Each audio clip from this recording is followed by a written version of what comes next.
आज हम एक ऐसे एयरप्लेन की कहानी में गहराई से उतरेंगे जिसने ना सिर्फ मलेशिया को बल्कि पूरी दुनिया को हैरानी में डाल दिया। एक ऐसी घटना जो मॉडर्न एविएशन के इतिहास में एक काला धब्बा बन गई, एक पहेली जो आज तक सुलझ नहीं पाई। हम बात कर रहे हैं मलेशिया एयरलाइंस फ्लाइट MH370 की। Breaking news tonight, a Malaysia Airlines flight MH370 Flight MH370 disappeared en route to Beijing. 70, we are ready. Requesting flight number 310 to Beijing. Malaysia 370. Flight MH370 entered in the southern Indian Ocean. 8 March 2014 Kuala Lumpur international airport पर हर रोज की तरह चहल पहल थी। Flights आ रही थी और कई flights जा रही थी। इसी भीड़ में एक फ्लाइट थी मलेशिया एयरलाइंस की फ्लाइट MH370। ये एक बोइंग 777-200ER विमान था जो दुनिया के सबसे सेफ और रिलायबल जेट्स में से एक माना जाता है।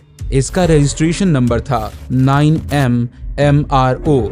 इस प्लेन को रात 12:41 पर कुआलालंपुर से चाइना के बीजिंग कैपिटल इंटरनेशनल एयरपोर्ट के लिए उड़ान भरनी थी। फ्लाइट में सब कुछ नॉर्मल लग रहा था। यात्री अपनी सीट पर बैठ चुके थे। कैबिन क्रू अपनी ड्यूटीज कर रहा था। प्लेन में कुल 239 लोग सवार थे, जिनमें 12 क्रू मेंबर्स और 227 यात्री, जिनमें 5 बच्चे भी शामिल थे। यात्री अलग अलग देशों से थे, लेकिन सबसे ज्यादा चाइना के 153 और मलेशिया के 50 नागरिक थे। क्रू पूरा मलेशियन था, जिसमें कैप्टन थे 53 साल के ज़ाहरी अहमद शाह। वो बहुत ही अनुभवी पायलट थे, जिनके पास 18,000 घंटों से भी ज्यादा का फ्लाइंग एक्सपीरियंस था। उनके साथ थे फर्स्ट ऑफिसर 27 साल के फारिक अब्दुल हामिद, जो अपनी बोइंग 777 के फाइनल ट्रेनिंग चेक के लिए तैयार थे। मौसम साफ था, फ्लाइट्स के लिए कंडीशन बिल्कुल ठीक थी। प्लेन ने रनवे पर दौड़ लगाई और मलेशियन वक्त के मुताबिक 12:42 पर एयरप्लेन ने टेक ऑफ किया। सब कुछ शेड्यूल के हिसाब से ही हो रहा था। फ्लाइट ने अपनी शुरुआती चढ़ाई पूरी की और अपने क्रूजिंग एल्टीट्यूड यानी 35,000 फीट की ऊंचाई पर पहुंच गई। कॉकपिट में कैप्टन जहीरी और फर्स्ट ऑफिसर फारिक ने कमान संभाली हुई थी। ग्राउंड पर एयर ट्रैफिक कंट्रोलर्स यानी ATC से उनका कम्युनिकेशन बिल्कुल नॉर्मल था। रात 1:01 पर प्लेन साउथ चाइना सी के ऊपर से गुजर रहा था। मलेशियन एयर स्पेस के एज पर कुआलालंपुर ATC ने MH370 को अगले कंट्रोल सेंटर, जो वियतनाम के हो ची मिन सिटी में था, उससे कांटेक्ट करने को कहा। रात 1:19 पर MH370 के कॉकपिट से आखिरी बार आवाज आई। ये आवाज फर्स्ट ऑफिसर फारिक हामिद की मानी जाती है। उन्होंने मलेशियन ATC को कहा, गुड नाइट मलेशियन 370। ये एक स्टैंडर्ड साइन ऑफ था, इसमें कुछ भी अनयूजुअल नहीं था। लेकिन इसके ठीक बाद कुछ अजीब हुआ। रात 1:21 पर जैसे ही प्लेन मलेशियन और वियतनामी एयर स्पेस के बीच नो मैंस लैंड में एंटर हुआ, वो अचानक गायब हो गया। गायब होने का मतलब है कि प्लेन का ट्रांसपोंडर बंद हो गया या काम करना बंद कर गया। ट्रांसपोंडर एक डिवाइस होता है जो प्लेन की आइडेंटिटी, एल्टीट्यूड और स्पीड जैसी कई जानकारियां ग्राउंड रेडार को भेजता है। जैसे ही ट्रांसपोंडर बंद हुआ तो ATC की स्क्रीन से MH370 की लोकेशन गायब हो गई। पहले तो कंट्रोलर्स को लगा कि शायद कोई टेक्निकल ग्लिच होगा। उन्होंने बार बार MH370 से रेडियो पर कांटेक्ट करने की कोशिश की, लेकिन कोई जवाब नहीं मिला। और साथ ही साथ वियतनामी कंट्रोलर्स ने भी कोशिश की, पर उधर से भी सिर्फ खामोशी ही हाथ लगी। धीरे धीरे ये एहसास होने लगा कि मामला गंभीर है। एक पूरा बोइंग 777 यूं ही रेडार से गायब नहीं हो सकता। कहाँ गया प्लेन? क्या हुआ उसके अंदर? ये सवाल ATC में मौजूद हर एक शख्स के दिमाग में कौंधने लगा। इसी उलझन और शुरुआती खोजबीन में कई घंटे बीत गए। ना प्लेन का कुछ पता चला, ना कोई डिस्ट्रेस सिग्नल मिला। सुबह होते होते ये खबर दुनिया भर में फैल गई कि मलेशियन एयरलाइंस की एक फ्लाइट लापता है। एयरलाइंस ने कंफर्म किया कि MH370 से कांटेक्ट टूट गया है। यात्रियों के परिवार वाले एयरपोर्ट्स पर जमा होने लगे। उनकी आंखें डर और खौफ से भरी हुई थी। फौरन एक multinational search and rescue operation launch किया गया। शुरुआत में सारा फोकस साउथ चाइना सी और गल्फ ऑफ थाईलैंड पर था। ये वही इलाका था जहां प्लेन का आखिरी बार कांटेक्ट हुआ था और जहां उसे बीजिंग के रास्ते पर होना चाहिए था। Malaysia, Vietnam, China, Singapore, USA और कई दूसरे देशों ने अपने एयरक्राफ्ट इस खोजबीन में लगा दिए। सब यही मानकर चल रहे थे कि अगर प्लेन क्रैश हुआ है तो उसका मलबा कहीं आसपास ही मिलेगा। दिन रात खोजबीन चलती रही। समुद्र की सतह को छान मारा गया, लेकिन कुछ हाथ नहीं लगा। ना कोई तेल का निशान, ना कोई मलबे का, और ना ही कोई लाइफ जैकेट। कुछ भी नहीं मिला। ये बहुत अजीब था कि इतना बड़ा प्लेन बिना कोई निशान छोड़े आखिर कहां गायब हो गया। मिलिट्री रेडार का चौंकाने वाला खुलासा। सर्च ऑपरेशन को चलते हुए कुछ दिन हो गए थे, लेकिन कोई सफलता नहीं मिल रही थी। तभी मलेशियन मिलिट्री ने एक ऐसी जानकारी दी जिसने पूरी इन्वेस्टिगेशन की दिशा बदल कर रख दी। मिलिट्री के पास प्राइमरी रेडार होते हैं। ये सेकेंडरी रेडार से अलग होते हैं। ये ट्रांसपॉन्डर पर डिपेंड नहीं करते, बल्कि किसी भी ऑब्जेक्ट से टकराकर लौटने वाली रेडियो वेव्स को डिटेक्ट करते हैं। प्राइमरी रेडार सिविल एटीसी के रेडार से ज्यादा पावरफुल होता है, लेकिन ये ऑब्जेक्ट की आइडेंटिटी और एल्टीट्यूड नहीं बताता, सिर्फ उसकी पोजीशन दिखाता है। मलेशियन मिलिट्री की प्राइमरी रेडार डाटा ने दिखाया कि रात 1:21 पर ट्रांसपॉन्डर बंद होने के बाद MH370 गायब नहीं हुआ था, बल्कि उसने एक अनएक्सपेक्टेड टर्न लिया था।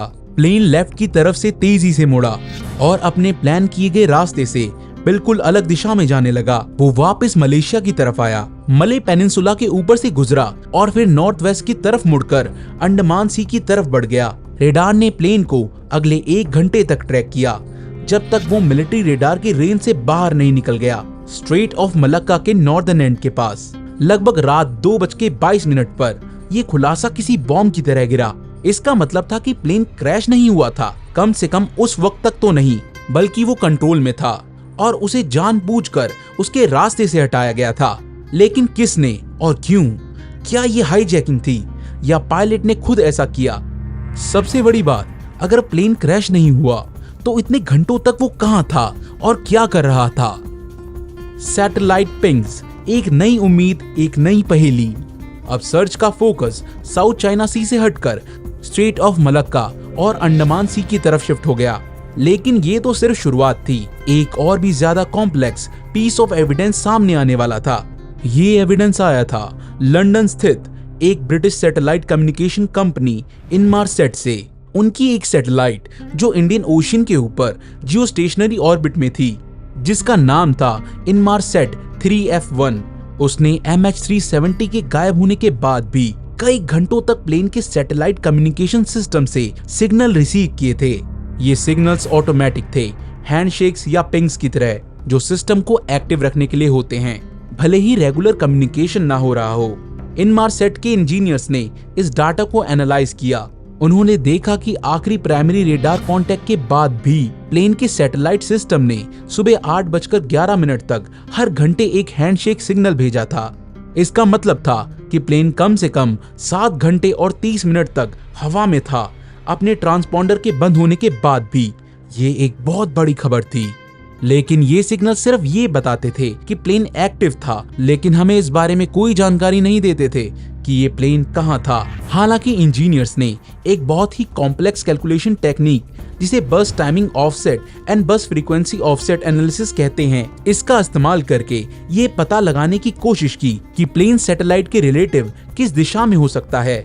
इस एनालिसिस से 2 फ्लाइट पाथ निकले, 2 बहुत लंबे आर्क्स। एक आर्क नॉर्थ की तरफ जाता था, सेंट्रल एशिया के ऊपर से कजाकिस्तान, तुर्कमेनिस्तान वगैरह। दूसरा आर्क साउथ की तरफ जाता था, दूर सदर्न इंडियन ओशन के ऊपर, दक्षिणी महासागर की गहराइयों में खोज। नॉर्दर्न आर्क वाला रास्ता कई देशों के ऊपर से गुजर रहा था, जिनके पास सोफिस्टिकेटेड मिलिट्री रेडार्स हैं। अगर प्लेन उधर गया होता तो किसी न किसी रेडार ने उसे जरूर देखा होता, लेकिन किसी भी देश ने ऐसी कोई रिपोर्ट नहीं दी। इसलिए इन्वेस्टिगेटर्स ने कंक्लूड किया कि ज्यादा पॉसिबिलिटी सदर्न आर्क की है। प्लेन ने जरूर इंडियन ओशन के ऊपर साउथ की तरफ अपना सफर जारी रखा होगा। ये मानकर कि प्लेन तब तक उड़ता रहा जब तक कि उसका फ्यूल खत्म नहीं हो गया। इन्वेस्टिगेटर्स ने सैटेलाइट पिंग्स के डाटा और प्लेन की पोटेंशियल स्पीड और रेंज के हिसाब से एक नया सर्च एरिया डिफाइन किया। ये एरिया सदर्न इंडियन ओशन में था, एक बहुत ही विशाल, दूर दराज और अनजान समुद्री इलाका। ऑस्ट्रेलिया के पर्थ शहर से हजारों किलोमीटर वेस्ट में ये दुनिया के सबसे गहरे और सबसे तूफानी समुद्रों में से एक है। अब शुरू होता है एविएशन हिस्ट्री का सबसे बड़ा और सबसे महंगा under water search operation. Australia ने इस सर्च की लीडरशिप संभाली। कई देशों ने हाईटेक इक्विपमेंट, स्पेशलाइज्ड शिप्स और अंडर वाटर व्हीकल्स इस काम में लगाए। उन्होंने समुद्र की सतह के नीचे हजारों स्क्वायर किलोमीटर के एरिया को स्कैन किया, इस उम्मीद में कि वहां प्लेन का मलबा, खास करके उसका फ्लाइट रिकॉर्डर यानी ब्लैक बॉक्स ढूंढ पाएं। ब्लैक बॉक्स में CVR यानी कॉकपिट वॉइस रिकॉर्डर और FDR यानी फ्लाइट डाटा रिकॉर्डर होता है, जो प्लेन के आखिरी पलों की क्रूशियल इंफॉर्मेशन दे सकता है। सर्च टीम ने समुद्र की सतह पर भी तैरते हुए मलबे की तलाश जारी रखी। कुछ सिग्नल्स भी डिटेक्ट किए गए जो ब्लैक बॉक्स के ULB यानी अंडर वाटर लोकेटर बीकॉन से मिलते जुलते थे, लेकिन बाद में वो फॉल्स अलार्म्स निकले। महीने बीत गए, फिर साल बीत गए, समुद्र ने अपने राज को छुपाए रखा। सर्च एरिया को कई बार रिफाइन किया गया, लेकिन MH370 का कोई नामो निशान नहीं मिला। मलबे के टुकड़े, जवाब से ज्यादा सवाल।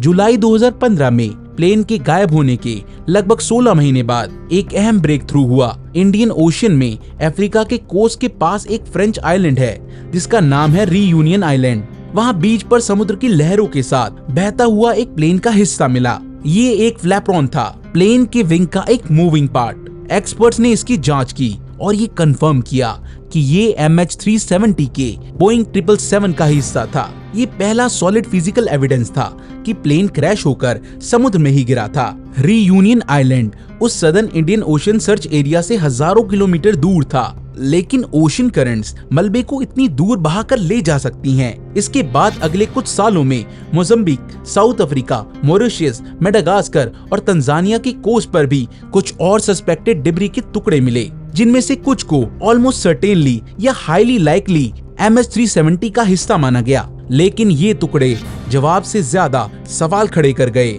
इनसे ये तो पता चला कि प्लेन टूटा था, पर ये नहीं कि क्यों और कैसे। और सबसे महत्वपूर्ण बात, प्लेन का मेन रैकेज जिसमें ब्लैक बॉक्स होने की उम्मीद थी, वो कहाँ था। इन छोटे टुकड़ों से क्रैश की वजह पता लगाना नामुमकिन था। थ्योरीज का बाजार, क्या हुआ होगा जब कोई सॉलिड सबूत नहीं मिलता तो थ्योरीज और स्पेकुलेशन का बाजार गर्म होने लगता है। MH370 के केस में भी यही हुआ। कई तरह की थ्योरी सामने आई। Number 1, mechanical failure. एक थ्योरी ये है कि प्लेन में कोई कैटास्ट्रोफिक मैकेनिकल फेलियर हुई होगी, जैसे आग लगना या इलेक्ट्रिकल सिस्टम का फेल हो जाना। हो सकता है इसी वजह से कम्युनिकेशन सिस्टम बंद हो गए और पायलट्स ने प्लेन को किसी भी नजदीकी एयरपोर्ट की तरफ मोड़ने की कोशिश की हो, लेकिन इससे पहले कि वो पहुंच पाते वो बेहोश हो गए, या प्लेन अनकंट्रोलेबल हो गया और ऑटो पायलट पर उड़ता रहा जब तक फ्यूल खत्म नहीं हो गया। लेकिन इस थ्योरी में ये समझना बहुत ही मुश्किल है कि ट्रांसपॉन्डर कैसे बंद हुआ और प्लेन ने इतना प्रिसाइज टर्न कैसे लिया। आमतौर पर फेलियर के बाद पायलट डिस्ट्रेस कॉल देने की कोशिश करते हैं। Theory number 2, pilot suicide and murder. ये बहुत ही कंट्रोवर्शियल थ्योरी है। इसके मुताबिक कैप्टन जाहिरी या फर्स्ट ऑफिसर फारिक हामिद ने जानबूझकर प्लेन को हाईजैक किया, कम्युनिकेशन बंद किया और उसे समुद्र में क्रैश करा दिया। कुछ रिपोर्ट्स में कैप्टन जाहिरी की लाइफ में चल रहे पर्सनल स्ट्रेस या उनके घर पर मिले फ्लाइट सिमुलेटर में सदर्न इंडियन ओशन के रास्ते प्रैक्टिस करने की बात कही गई, लेकिन इसका कोई ठोस सबूत नहीं मिला है। मलेशियन अथॉरिटीज और उनके परिवार ने इस थ्योरी को हमेशा खारिज किया है। ये भी सवाल उठता है कि अगर ऐसा था तो उन्होंने इतने घंटों तक प्लेन क्यों उड़ाया? वो प्लेन क्रैश उससे पहले भी कर सकते थे। Theory number 3, hijacking. एक और पॉसिबिलिटी है कि प्लेन को हाईजैक किया गया हो सकता है हाईजैकर कॉकपिट में घुस गए हों और पायलट को प्लेन क्रैश करने पर मजबूर किया हो या मार दिया हो। फिर उन्होंने ट्रांसपॉन्डर बंद कर दिया और प्लेन को किसी अनजान मकसद से उड़ाया, लेकिन किसी भी टेररिस्ट ग्रुप ने इसकी जिम्मेदारी नहीं ली। प्लेन में 2 ईरानियन यात्रियों के फेक पासपोर्ट से ट्रेवल करने की बात भी सामने आई थी, लेकिन इन्वेस्टिगेशन में उनका कोई टेरर ग्रुप से लिंक नहीं मिला। अगर हाईजैक हुआ था तो मोटिव क्या था और वो प्लेन को कहां ले जाना चाहते थे? Theory number 4, remote hijacking. एक और एडवांस थ्योरी ये है कि प्लेन को रिमोटली हैक करके कंट्रोल किया गया हो, लेकिन एक्सपर्ट्स मानते हैं कि बोइंग 777 जैसे प्लेन के फ्लाइट कंट्रोल सिस्टम को रिमोटली हाईजैक करना उस वक्त की टेक्नोलॉजी से लगभग नामुमकिन था। Theory number 5, accidental shoot down. कुछ कॉन्स्पिरेसी थ्योरीज ये भी कहती हैं कि प्लेन को गलती से किसी मिलिट्री एक्सरसाइज के दौरान मार गिराया गया हो और फिर इस बात को छुपाने की कोशिश की गई हो, लेकिन इसका भी कोई सबूत नहीं है और इतने बड़े स्केल पर कवर अप करना बहुत मुश्किल होता। हर थ्योरी के अपने सपोर्टर्स और क्रिटिक्स हैं, लेकिन बिना मेन रैकेज और ब्लैक बॉक्स के सच्चाई का पता लगाना मुश्किल है। Official investigation and it's results. Malaysia ने एक ऑफिशियल इन्वेस्टिगेशन टीम बनाई जिसमें इंटरनेशनल एक्सपर्ट्स भी शामिल थे। उन्होंने सालों तक डाटा एनालाइज किया, पॉसिबल सिनेरियोस पर गौर किया। जुलाई 2018 में उन्होंने अपनी फाइनल रिपोर्ट पेश की।